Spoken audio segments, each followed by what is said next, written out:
નમસ્કાર મિત્રો, હું છું રાજ સાયકોલોજીસ્ટ. આજે આપણે વાત કરીશું સોના વિશે. તો ભારતમાં લોકોને લાગતું હોય છે કેજીએફ જોયા બાદ કે સૌથી વધારે જે સોનું છે એ સાઉથ આફ્રિકા સાથે છે, પણ એકચ્યુઅલીમાં એવું નથી.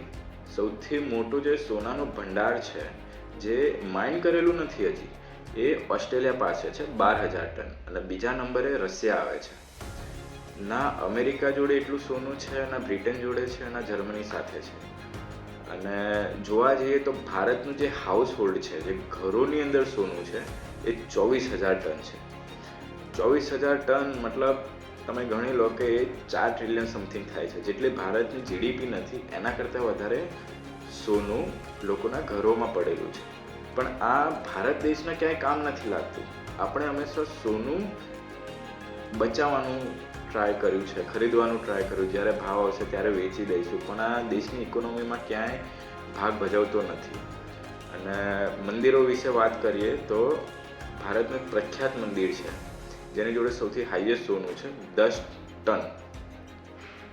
10 ટન મતલબ 15,000 કરોડ જેવી એની વેલ્યુ થાય છે. એન્ડ ભારતના બધા મંદિરો વિશે વાત કરીએ તો 4,000 ટન થાય છે, જેની વેલ્યુ છે 4 ટ્રિલિયન.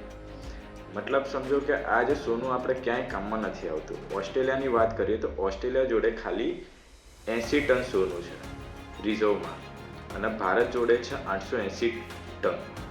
અમેરિકા જોડે છે 4,000 ટન. મતલબ ફરક સમજો. જે ભારતનું 4,000 ટન સોનું છે એનાથી 17% ઇન્ટરેસ્ટ મંદિરોને મળી રહ્યો છે.